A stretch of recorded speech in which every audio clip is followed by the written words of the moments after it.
नमस्कार दोस्तों, Byju's exam prep IAS Hindi में आप सभी का स्वागत है। आज हम आपके सामने 25 अप्रैल 2023 के दैनिक क्विज प्रस्तुत कर रहे हैं, जिसमें द हिंदू, इंडियन एक्सप्रेस तथा पीआईबी से संबंधित प्रमुख समाचारों को आधार बनाकर प्रारंभिक परीक्षा के प्रश्न आपको अभ्यास के लिए दिए जाएंगे। साथ साथ विगत वर्षों में यूपीएससी के द्वारा प्रारंभिक परीक्षा में पूछे गए प्रश्न हम आपको अभ्यास के लिए देंगे और अंत में आज के किसी महत्वपूर्ण तथ्य की हम चर्चा करेंगे। तो आज के सत्र को प्रारंभ करें उससे पहले आप सभी अभ्यर्थियों के लिए एक महत्वपूर्ण सूचना है। जैसा आप सभी जानते हैं, हमारा टारगेट प्रीलिम्स 2023 के संदर्भ में जो क्रैश कोर्स है वो प्रारंभ हो चुका है। हमारे 2 सत्र पर्यावरण और पारिस्थितिकी के संदर्भ में संचालित हो चुके हैं और तीसरा सत्र कल संचालित किया जाएगा। तो आप इसमें भाग लें 10 से 12 के बीच में, जिसे अजीत सर के द्वारा संचालित किया जा रहा है। आप लोग अपना समर्थन इसी रूप में लगातार बनाए रखें और अपने अन्य मित्रों को हमारे इस टारगेट प्रीलिम्स 2023 के क्रैश कोर्स के संदर्भ में बताएं, जो 2023 की प्रारंभिक परीक्षा को लक्ष्य बनाकर आगे बढ़ रहे हैं। तो ये जो हमारा सत्र संचालित हो रहा है, जैसा आप सभी जानते हैं कि ये 24 अप्रैल से शुरू हुआ है और आगामी 15 मई 2023 तक संचालित होगा, जिसमें हम लगभग 900 से ज़्यादा टॉपिक कवर करेंगे और पूरे वर्ष भर के करंट अफेयर्स के अलग अलग जो भाग हैं, यानी अगर हम पर्यावरण पारिस्थितिकी की बात करें, चाहे हम पॉलिटी की बात करते हैं, इंडियन इकोनॉमी की बात करें, science, tech, international relation, places in news, art and culture, government scheme, report and indexes, सभी को हम कवर करेंगे। तो पूरे साल भर के करंट अफेयर के लिए एमसीक्यू के रूप में अलग अलग जो विषय हैं उनको विस्तृत रूप में हम चर्चा करेंगे। तो 10 से 12 के बीच में हमारे सत्र में जरूर जुड़ें। इसके लिए आपको बहुत छोटा सा प्रयास करना है। हमारे Byju's exam prep IAS Hindi के यूट्यूब चैनल को सब्सक्राइब करके रखें, साथ साथ बेल आइकन प्रेस करके रखें, जिससे कि जो भी हमारा लाइव सेशन होता है उसकी सूचना आपको पहले से ही मिल पाए। चलिए आज के सत्र को प्रारंभ करते हैं और सबसे पहला प्रश्न हम देखते हैं।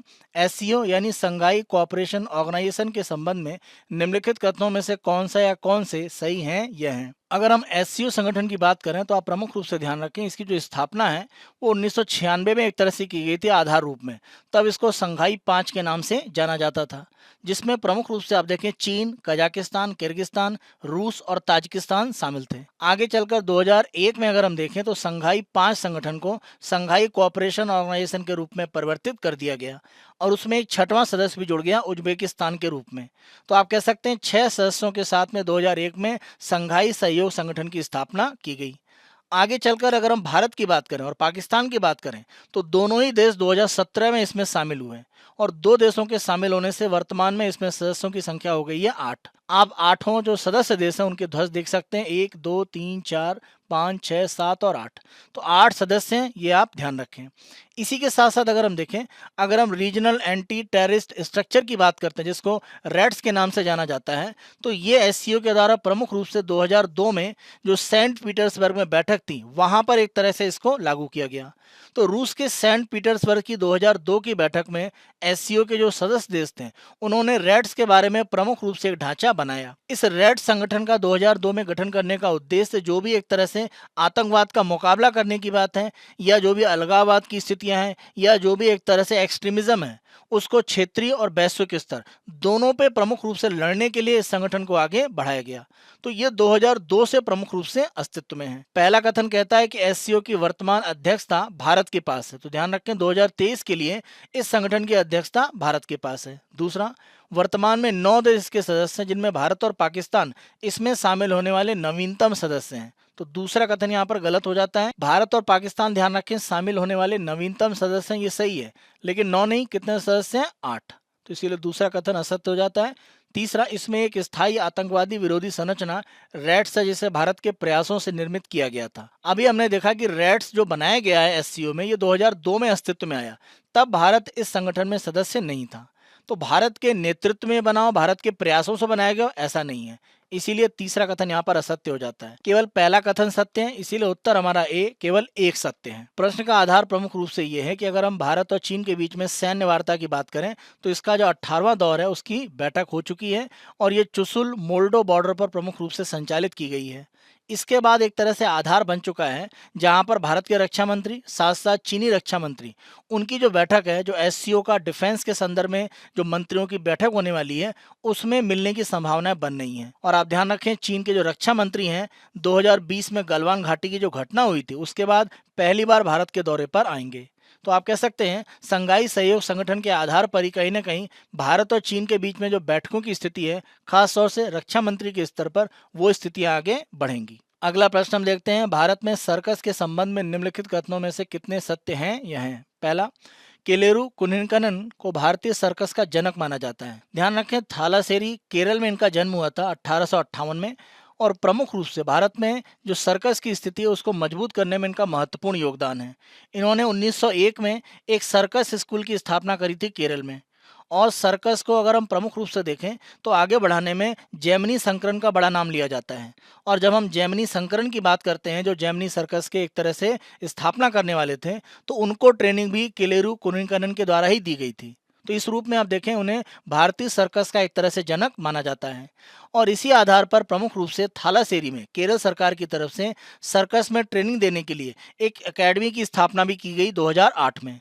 तो इन्हीं के कह सकते हैं प्रयासों का प्रमुख रूप से परिणाम था कि सर्कस को भारत में एक बड़ा आधार मिला। और सर्कस अलग अलग जगह जो प्रारंभ किए गए, उनमें प्रमुख रूप से जो प्रशिक्षण प्राप्त करने वाले हैं, उन्होंने किलेरी कुनिनकनन से ही प्रशिक्षण प्राप्त किया। तो पहला यहाँ पर कथन बिल्कुल सत्य है। दूसरा, भारत की एकमात्र सर्कस एकेडमी केरल के थालासेरी में है। अभी हमने बात करी 2008 में इस एकेडमी को स्थापित किया गया था किलेरी कुनिनकनन की एक तरह से याद में, क्योंकि थालासेरी में उनका जन्म हुआ था।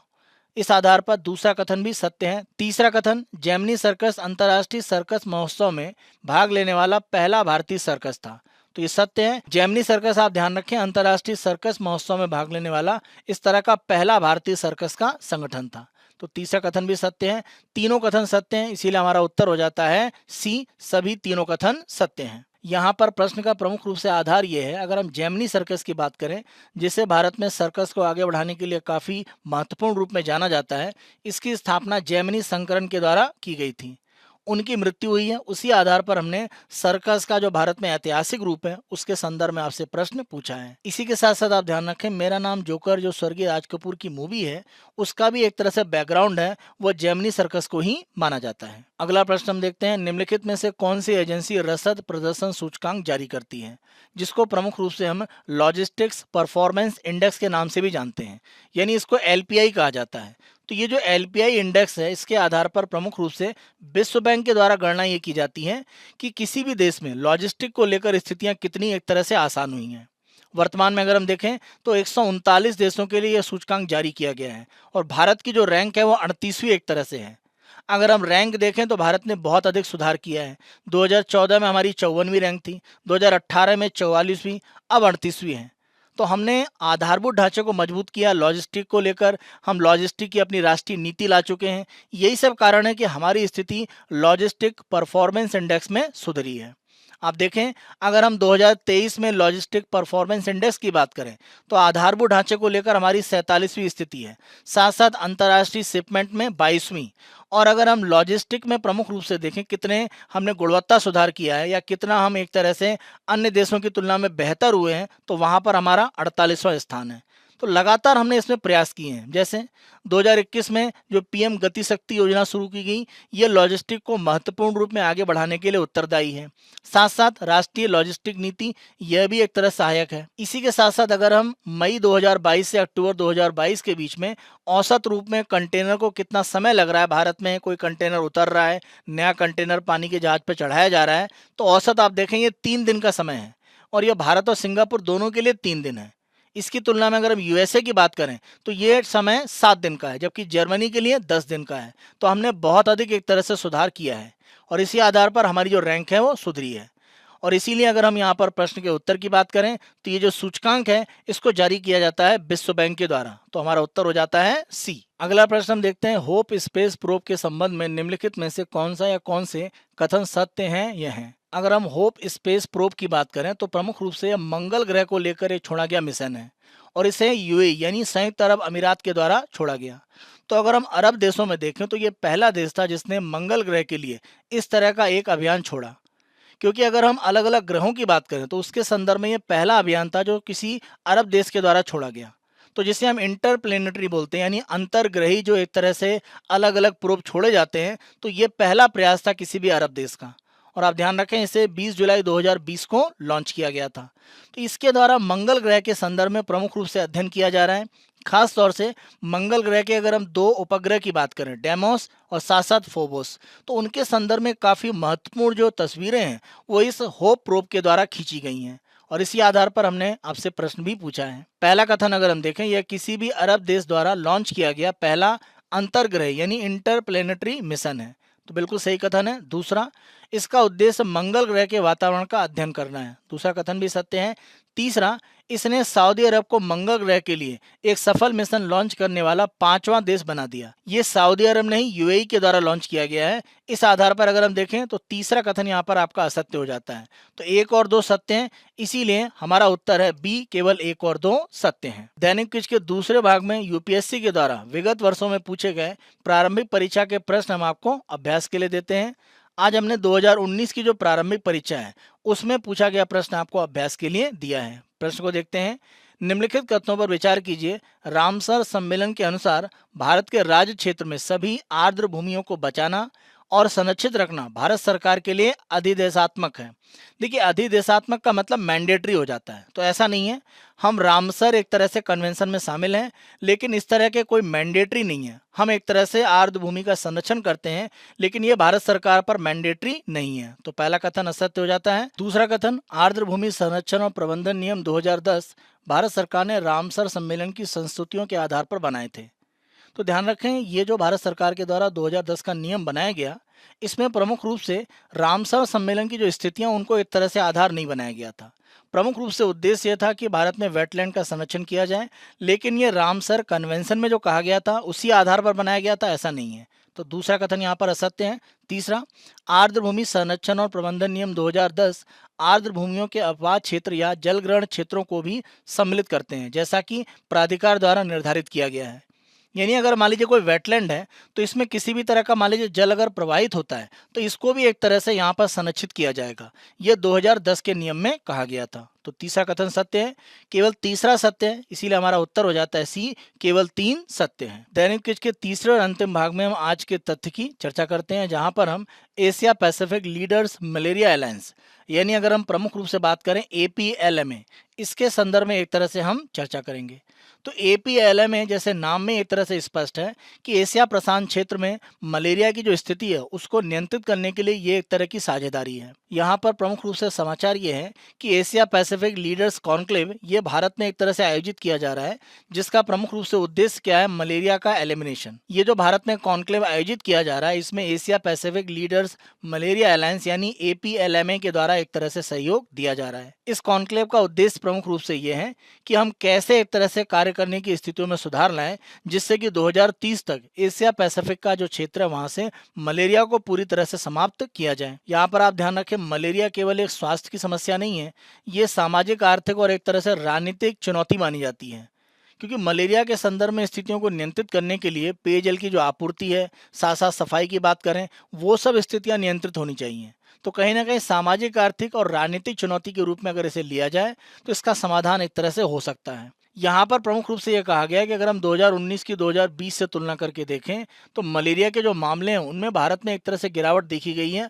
अगर हम दक्षिण पूर्व एशिया के क्षेत्र की बात करते हैं, 2015 से 2022 के बीच में अगर हम 7 वर्ष का समय देखें तो भारत में जो मलेरिया के मामले हैं उनमें 85.1% की गिरावट हुई है। साथ साथ मलेरिया से जो मृत्यु होती है उनकी घटनाओं में 83.36% की गिरावट देखी गई है। अगर हम APLMA की बात करें यानी Asia Pacific leaders malaria alliance, तो ये 2013 में जब अस्तित्व में आया तो प्रमुख रूप से ऑस्ट्रेलिया और वियतनाम के द्वारा एक तरह से यहाँ पर प्रमुख रूप से भूमिका निभाई गई और इन दोनों के द्वारा संयुक्त रूप में चेयरमैनशिप के आधार पर APLMA स्थापित किया गया और इसका जो कार्यालय है वो एशियाई विकास बैंक का जो मुख्यालय मनीला है वहीं से एक तरह से कार्य करता है। APLMA में 22 अलग अलग देश शामिल हैं एशिया प्रशांत क्षेत्र के, जिनका लक्ष्य प्रमुख रूप से ये है कि 2030 तक एशिया पैसिफिक क्षेत्र से जो मलेरिया है उसका पूर्ण रूप से उन्मूलन कर दिया जाए।